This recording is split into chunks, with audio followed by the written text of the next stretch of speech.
Hello everyone, and welcome to a brand new section on the MasakoX channel, and we are actually going to delve deep into a Dragon Ball conversation. We have the discussions, but this time we're going for a little bit more relaxed approach in a Dragon Ball conversation. So joining me for the first Dragon Ball conversation, I have here basically one of the big shining lights in the Dragon Ball community right here. I've been on his channel many times, and about time that he's actually come on this channel right here. So I would like to introduce you to everybody, Geekdom101. How's it going, Geekdom? I'm so humbled. It's going good. I'm so humbled and happy to be here with the legendary MasakoX, a man who has entertained us. You know, one of the all-time great entertainers in our fandom for years, and you continue to do so. And you have no idea. I'm like on cloud 12 right now, not cloud 9, the 12th cloud. Yeah, be careful. Zeno might destroy it. You can only have 12. That's true. That's right. Clouds 13 through 18 are gone, so what can we do? Right? Yeah, so basically all I ask you, Geekdom, first is just tell us about what you do on your channel so people know how to hit you up. Well, I have been a fan, a lover of Dragon Ball since like 1994 when I found it in a magazine and was like, what are these like crazy guys doing Hadoukens with spiky hair? And I grew up a fan of the series throughout, you know, childhood all the way to my adult years. I watched it in dubbed. I watched it Spanish dubbed. I watched it in Japanese. I just love everything about this series. It's not perfect, but I just have a genuine love for it. And that transfers over to my channel. I talk about Dragon Ball, really, and Star Wars and movies too on occasion. You know, we do breakdowns, we have discussions, we have deconstructions. And my main thing, my main goal, my number one thing is to clean up the misinformation and the confusion, because Dragon Ball's from Japan and there's a lot of, you know, mistranslations and rumors that go around in our fandom. And I try to do the best to let people know this is fact, this is fiction, and off to the races we go. Plus, I have fun just talking about the series like we're going to do right now. Oh, yes, of course. That's right. And as you say, you know, this misinformation from Dragon Ball has been always around ever since the 90s and the slow internet, and basically having tiny little pictures you kind of just had to take as whatever because it would take 5 minutes to load. So you're going like, oh, I'm not going to refresh that page again. But so right. But today's topic is actually something that I really wanted to talk about, and it was actually one of the topics of my earlier discussion videos when I first started doing these, and that is women in Dragon Ball. And yeah, very hot potato right here. But a lot of people that I've seen on the internet actually consider Dragon Ball to be very anti-female, and I don't get that. I've seen comments that people think, oh, Toriyama's sexist, but he's not. He's not at all. Dragon Ball has always been about strong, capable women, all the way back to Bulma. I believe in one of your videos, Geekdom, you just said when there were just two characters, a boy and a girl, who shot the boy in the face. A romance story for years to come. Pretty much, man. The thing is, it's funny you mentioned that. There was a video I did a year and a half ago, and it's called The Women of Dragon Ball. But it's funny. The original title for that video was, Is Toriyama a Sexist? And the entire purpose of the video was actually to tell you that, no, he's not sexist, and here's why. But I had to change the title because the thing about YouTube, and not just YouTube, the internet, is people just look at the title and they get really defensive. They're like, no, he's not. When the point of the video was, yes, he's not sexist. And it's not just in Dragon Ball. If you look at the history of Toriyama, if you look at what he did prior to, we have obviously Dr. Slump. And even other than Dr. Slump, we have Tomato Girl Detective, which was a huge manga that he did. Yeah, there's that one. And then there's also Pink, which actually did get an anime adaptation, but we've never seen a dub of it. I've never seen it in my life. I've seen the trailer for it. I've never actually seen it. Pink is about, you know, a brave female character. I mean, and of course, then we have Arale from Dr. Slump.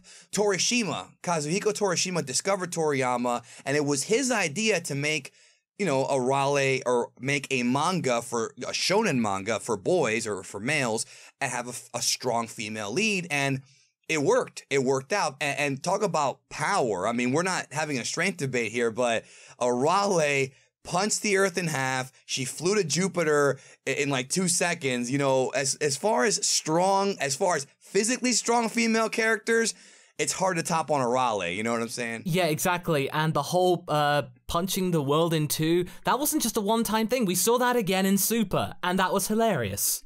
It was, and it's kind of funny that she is, you know, in the episode of Super, they said that she's a gag manga character, which she is, but it's interesting because in the episode, you know, Beerus, we find out that Beerus has power above gag manga characters, which I thought was fantastic, but then when you think about it, we know that Whis and Vados are stronger than Beerus, so at the end of the day, Vados, another girl, another woman, another female, whatever you want to call it, is stronger than Beerus. So we have, again, like, you know, either way, there's a lot of strong women in Dragon Ball. Oh, yeah, absolutely. So, yeah, no, so, I mean, just in Dragon Ball alone, just the ones off the top of my head, we've got Bulma for her smarts, we've got Arale, of course, she does appear in Dragon Ball. Then we've got Launch, we've got Mai, we've got Colonel Violet, a lot of people overlook her, yeah, part of the Red Ribbon Army. And then, of course, we have Chi-Chi, one of the strongest of all, if not in strength, in character and dominance. I love Chi-Chi. I love Chi-Chi because she does the absolute best that she can. She once chopped, she has that boomerang helmet gimmick thing. I thought that was cool. And you're talking about just DB. I mean, also in the filler, we've also got Anine, who basically is a goddess that they completely forgot about. You know what I'm saying? So yeah, Dragon Ball's got all, I mean, Lunch to me is fantastic. I know some people consider Lunch to be like a parody of temperamental women. I've seen that comment on the internet, how, oh, well, a woman will snap on you in a second. I don't know if that was the case. I think that was just Toriyama being goofy. Yeah, I would imagine that to be the case because, you know, eventually it's just, you kind of just realize that Launch is probably just a very lonely character who just, like, you know, had a different personality. Yeah, I think they're all strong characters, and that's great. And considering that Dragon Ball is mainly aimed at young boys, to have some female representation and them to be actually really strong is really good. Yeah, and they're also not overly sexualized. Like, we obviously have guys like old Kai and, you know, the elder Kai and Roshi who are like the old pervert. It's kind of a shonen trope, I suppose. Yeah, yeah. But you notice that they're really not overly sexualized. Like, Bulma is a scientist first and foremost. And yeah, she did do some frisky things with Goku, like early in Dragon Ball, obviously. Yeah, but the thing was, though, she was kind of just desperate to get what she wanted. So I'm just going to use my womanly ways to get what I want. And, you know, because she knew exactly what to do. Yeah, and at that time, you got to remember that, you know, you can marry a girl at 16 in Japan, and the age of consent is 13. So in Japan, it's not that weird. I agree. So that's the one thing we have to look at from an outsider's perspective. But I'd like to move on to Z. And this is where I think, because as Dragon Ball Z is the main reason why Dragon Ball is even a thing in the West, especially in America and the UK, things got a little more masculine because Launch was completely forgotten altogether, and that's become the butt of many Dragon Ball jokes. I mean, we even made ref fun of that in DBZA. Yeah. But so for the most part, things were relatively quiet on the female front. But then it started to come back again in the Bardock special. We had the likes of Seripa, basically part of Bardock's squad. And that was really cool to see. When we had Zangia in movie 9, Zangia was really cool. And then, of course, we got the two, you know, stalwarts. We got Videl and Android 18. Here's a character who, she, you know, they're building up the artificial humans for several episodes, several chapters. You know, this is serious, this is serious, this is serious. And, you know, we see them show up, and 18 fights first. I mean, I'm not counting 19 and 20. I mean, out of between her and her brother, who we did not know was her brother at the time. She fights first, and, you know, we saw the epic Super Saiyan transformations from Goku and later Vegeta, and we are programmed, and this is, of course, if you're watching it for the very first time, you're programmed to think that nothing can beat a Super Saiyan, and then she completely cuts through Vegeta like a hot knife through butter, and it's shocking. And then 17 goes in there and starts doing chokeholds on, I love those episodes, man. He starts doing chokeholds on the Z fighters, on Ten Shin Han, and she, not just that, but they both waste Vegeta and Trunks. Like, one thing that, again, with talking about strong women, it's not just power, it's also when it comes to being strong women as far as character goes. If you remember, Bulma was the smart one who was telling everybody, why don't we go take out Dr. Garo or Dr. Gero in the dub? Why don't we go take him out first? And Goku, being the, you know, lack of forethinking sometimes, he's like, no, we want to fight these guys. Bulma was the voice of reason. No, that's the thing. She was saying what we were thinking. Basically, you go like, okay,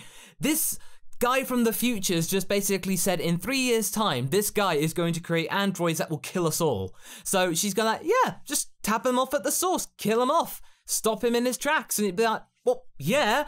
But then there's the old adage of, oh, but if you did that, we wouldn't have a story. So that is true. But with Bulma, the fact that she was the one to think of it, and she was so confident in her belief, is just mesmerizing, really. And again, I just feel like with her scientific background, her smarts, without her and the introduction of the Dragon Radar, Dragon Ball would be nothing like it is right now. And that's a great point you brought up. You actually took the words out of my mouth there. Yes, Bulma is the reason why this series exists, not just because of the Dragon Radar. There's all kinds of other gadgets she's invented throughout the years, but to me, the big one is the time machine. I mean, she is the mother of the future. Had Bulma never created that time machine, we know what would have happened. We saw the History of Trunks special. You know, Bulma is heavily responsible for saving the world. Think about that one. Because if she never did that, it'd be over. Yeah, and ultimately she did sacrifice herself against Goku Black. So that means Trunks could go back into the past. And actually, now that I look at the whole Goku Black Future Trunks arc, I don't know whether that was a good thing or not, because her reality was kind of destroyed. But they didn't know that at the time. We didn't know that at the time. That scene is rough, man. Oh, I don't like watching that scene. Yeah, that was dark. That was really dark and really poignant, and really a great way to start the arc. It got us all excited for that arc, and just, yeah. But okay, so speaking of Super, that's got tons of strong women in it. You got Vardos and her angelic sisters. Now they're going to see that in the Universal Survival arc. We've had Bulma coming back and basically giving sass to Beerus, which is amazing. And then we have Videl in that two-parter with Barry Khan. She basically was like, yeah, I'm not going to take any of this crap, guy. Oh, man. Like, she just stood up for a man and just stood up for herself, because he just thought that Videl was another floozy that could easily be bought with an autograph, but he had another thing coming. And a long time, I thought Videl had lost most of her personality, but nope, totally still there. Totally still there. She is the daughter of our Lord and Savior, Mr. Satan. But the one person in Super that I like to think is the absolute embodiment of strong women, Future Mai. Future Mai is amazing. And when I did a recap of the Goku Black arc, that was the best thing I thought that Super's arc actually brought to the table. Because Mai, back in Dragon Ball, was part of the comedy Pilaf gang. And, you know, she had her own moments, that was cool. But you kind of wondered what, like, a woman in her 20s and early 30s would have been doing if she had nothing else better to do. But now, you know, young, and she's now back in her 30s again. Yeah, I was going to say, remember, her mind is like 60-something. Yeah, no, nowadays. But I'm talking about, like, before she, you know, was made young. But, yeah, now that she's kind of regrown up again in terms of her physical body, but she's got the mind of a 50 or 60-year-old. But, you know, she's there and basically kicking ass. She's incredible in it. There are times in the manga where she's the one holding the fort with her little, you know, bunch of mercenaries, and Trunks is basically there helping as well. So it's like almost like it's the My Show, and then Trunks is going, I'm helping you. You know, it's interesting too, just to bring up a quick point, is that when you look at the Future Trunks arc, as far as the protagonists go, the good guys, you know, you have Goku, Vegeta, Trunks. They're the fighters. They're the main good guys. But right next to them, as far as screen time and importance, is Bulma and Mai. Yes, point blank, it's Bulma definitely. And Mai. Bulma did so much stuff in that arc. She rebuilt, I mean, depends on what manga or anime.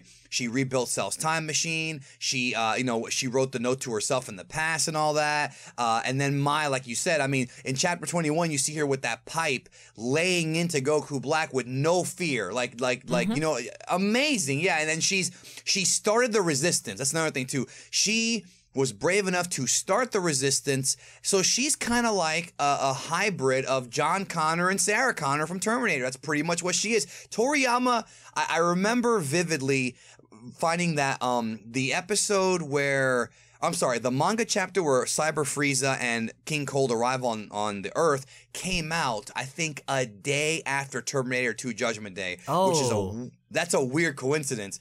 Toriyama loves freaking James Cameron. We've seen the alien references in Terminator. So obviously we see again now, like in Super, more of that Toriyama love for Western movies. Yeah, no, Trunks is John Connor. Yeah. Pretty much straight up that. And the fact that it came up the day after Judgment Day, that is... Or Kyle Reese. All that too, yes. Yeah. But no, I just look back to in episode 63, when she's actually aiming to try and take out Goku Black with a sniper rifle, and she almost takes out his Potara earring. Can you imagine if she actually hit it, and if that actually got damaged? Some people thought that was what was going to happen, that it was going to get damaged, and then when he did fuse, it was going to make a corrupted, wrong fusion. It didn't happen that way, but you couldn't fuse. That's the thing. One of the earrings is gone.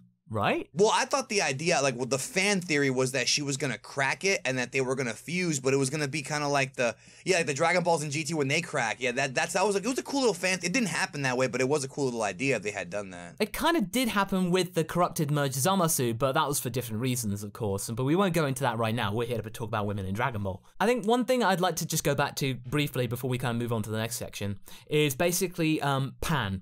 And Pan in GT was a thing. But actually she's a lot more palatable if you listen to the subtitled version, the Japanese version. She's a lot more likable. But the dub choice at the time of the stepping into the Grand Tour wasn't that great. The Xenoverse Pan's better, and I feel like Super's recognized this, and Pan is just adorable. In my eyes, she's completely forgiven, and even in Z, Pan as a 4- or 5-year-old was so cute. I had so much high hopes for her. It's just so cute and strong. Seeing baby Pan flying around is so adorable. I mean, it's... At first I had an issue with it. I had an issue with this, and then I thought, if Gohan has all this potential, it's not that hard to believe in a series created by the guy who created Dr. Slump. It's not that hard to believe that Pan, as a 1-2-year-old baby, literally a baby, an infant, can fly. I mean, it's kind of trippy, but she has that much potential. The thing about GT, though, is I think a lot of fans were annoyed by her. I think the reason why is because not so much that she has so much screen time, but from what I've understood, it's because so many of the other characters didn't. I feel like GT was the Goku and Pan show, and I think a lot of fans wanted more Vegeta, more Piccolo, more Gohan, and they didn't get that, and I think that's why. Moving on to the next part is Dragon Ball is for everybody, because even though Dragon Ball has been intended just for the shonen market, its actual audience is universal. And throughout my experiences around the world going to conventions, I have seen so many female Dragon Ball fans showing their passion for the show. A friend of mine called Chelsea, and we first met her as a group at San Japan. She at first dressed up as future Trunks, pre-blue hair, and she was really good. She, got the costume down pat, and she knew her Dragon Ball knowledge. But then the following year, she came out dressed as Android 16, and it was spectacular. Yeah, there are so many pictures of her around, and she is just with a little bird. She's got little Toriyama there. That's awesome. And it's great. Little DBZA references there. And no, it's not people. I don't want people to say, "Oh, you just like it because she had a costume on, you pervert, Masako." No, it's because she actually knew what she was talking about, and she had that level of intricacy and knowledge of the show to be able to express herself that way. And she knew how to do a costume. That was so cool. Well, I mean, you mentioned cosplayers. Every convention you go to that's even remotely an anime convention, you're going to see them. And I really respect a lot of them because a lot of them actually design their own costumes, which that's a talent in itself to make a realistic, I mean, obviously there's two that come to mind, just in the YouTube community. You have, of course, Gabby, Mozilla Vulpix, who is my favorite Dragon Ball Super reviewer as far as when it comes to dissections and breakdowns. She's highly intelligent, and I'm so happy she's around because she always makes a point where I'm always raising my eyebrow, that's interesting. I didn't think of that, which again is great. And then we have also Miss DBZ Babe, who you worked with, I've worked with. She does art for me. She did art for one of our collabs, one of the early collabs that we did. She also has the largest Dragon Ball collection I've ever seen. I joke with her and I say that she has a warehouse. She literally has more Dragon Ball figurines, collectibles. I've never seen somebody with so much stuff. Like, she has, dude, she's got, I mean, plushies. She's got stuff that we wouldn't even think of buying, like the Dragon Ball pencil books and Dragon Ball, backpacks and things that she doesn't even wear, doesn't even use. It's just a giant literal it's a warehouse. She has a warehouse filled with Dragon Ball memorabilia. Oh, that's great. Oh, but it just shows, Dragon Ball has appealed to all demographics all across the world. It is a true global phenomenon right there. And I'd like to move on to something that we all can imagine. And I imagine that you have your own particular moment as well. And if you do, leave a comment below. Your favorite moment featuring women in Dragon Ball. I've got two. And I believe we covered one of them already, but I will go into this, and I would have to say Android 18 breaking Vegeta's arm. You took mine. Oh no! We already took that, but I think that's a joint thing. But as you said, Geekdom, going back to what you said, that was pretty much the summing up of basically, you thought Super Saiyan was, all conquering. Think again, guys. You've got a fight on your hands. Well, there's a few, and we got to give credit to Chi-Chi as well. Yes. In Dragon Ball Z Movie 1, known as Dead Zone in the English-speaking world, she goes in there and she fights, the Garlic Jr. Squadron shows up at her house, and she goes in there and she is ready, willing, and able to fight them off. She doesn't succeed, but I love the fact that she was so brave, and she is a martial artist, and I just love the scene where she tries to fight Goku, and obviously Goku just got done training with God, so it ain't gonna happen, all right, with Kami. It ain't gonna happen, but she was so badass when she appeared in the 23rd tournament. I love that scene. I also love, even though it's it is a little bit controversial, the fact that Videl would not give up against Spopovich, I thought was really good for her character because she never gave up. I think Videl during that entire arc was amazing because she's discovering Saiyaman's identity. That's the stuff that, talk about filler.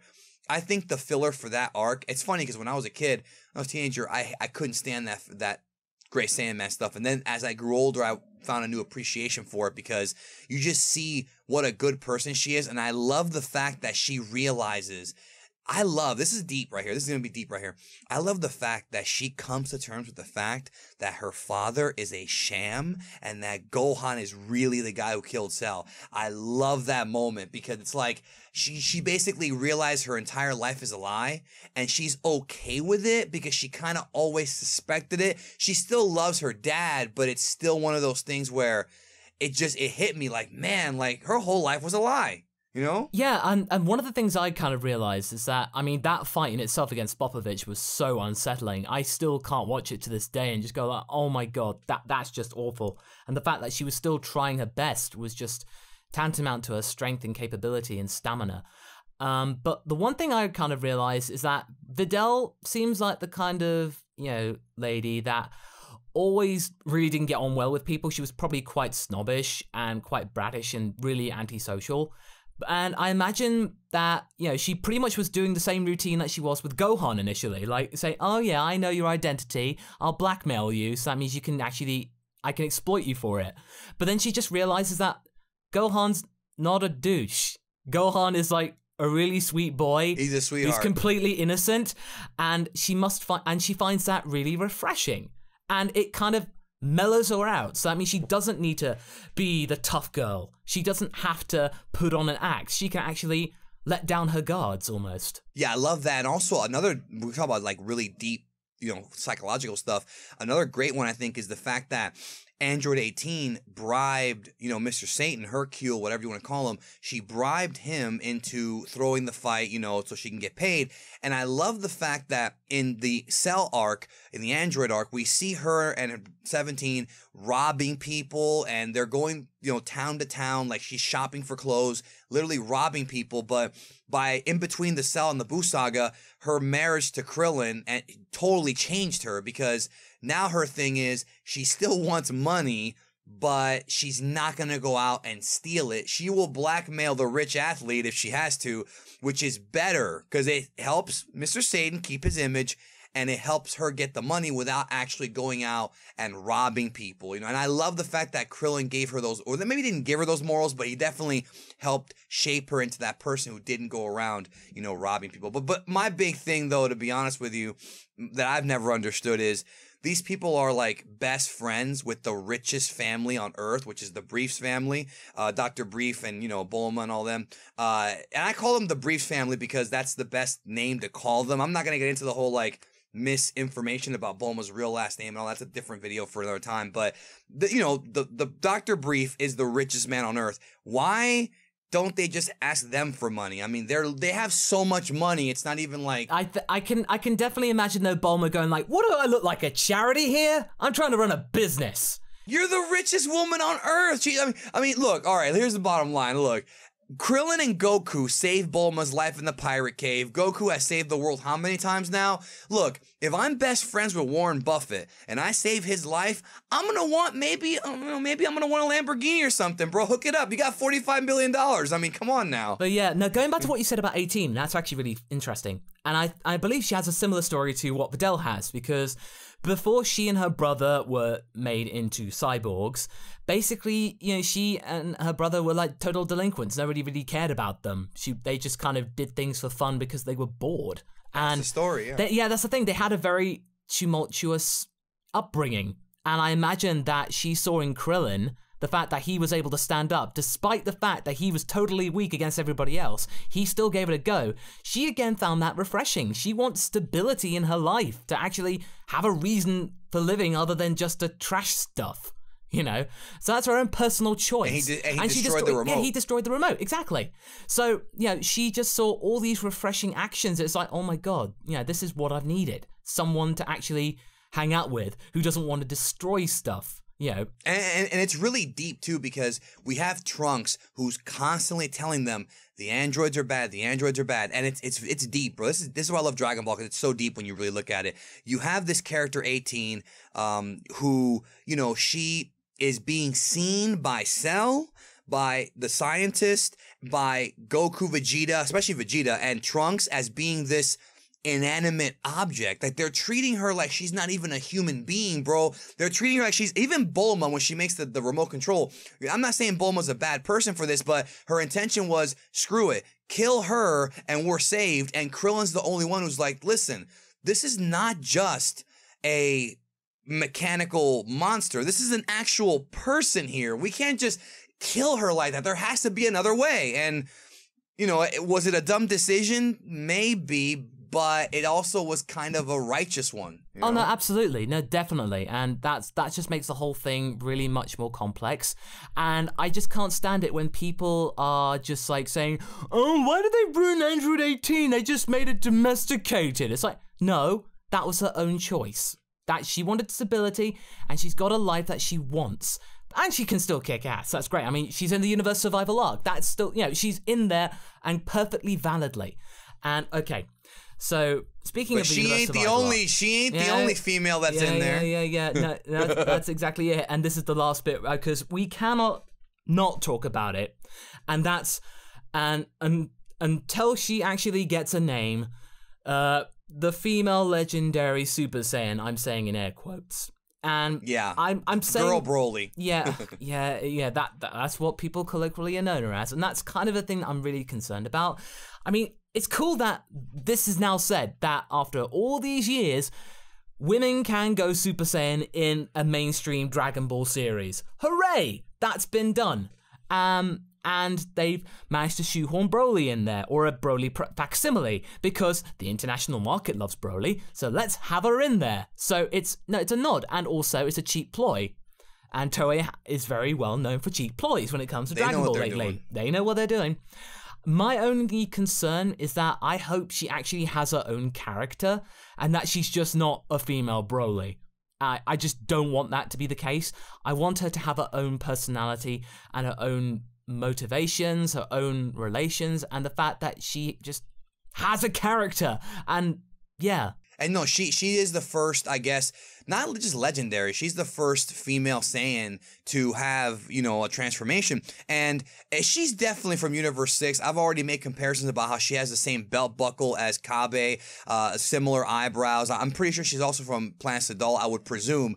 But, you know, she is the first one that could transform. Now, prior to this, of course, in Dragon Ball Heroes, you could make a female character and give her Super Saiyan ability. Not just that, but we also have Note, Viola, and Forte, who have actually done SS 1 through 3 and SS God. So these are really, again, more strong female characters. We have Heles or Jeles, some of the other gods of destruction and angels that are just now appearing. And then, like you say, yeah, we have this girl Broly. And the only thing that concerns me about, I guess, air quotes, girl Broly, is that I don't want her to be this character where, oh, what, like I don't want her to be a carbon copy of Lunch. I want her abilities to transform to be something that she does for battle. Yes. And not something that she's forced to do because she's temperamental or emotional. I don't want them to go that route, because that's... I imagine, based on that preview, that the fact that you saw her power up, that it didn't seem like an instant thing. Like it looked like a legitimate power up. I hope so. I hope so. I mean, but she's definitely, you're right, bro. She's without question a character that is, I don't want to say pandering, but it is an homage to Broly.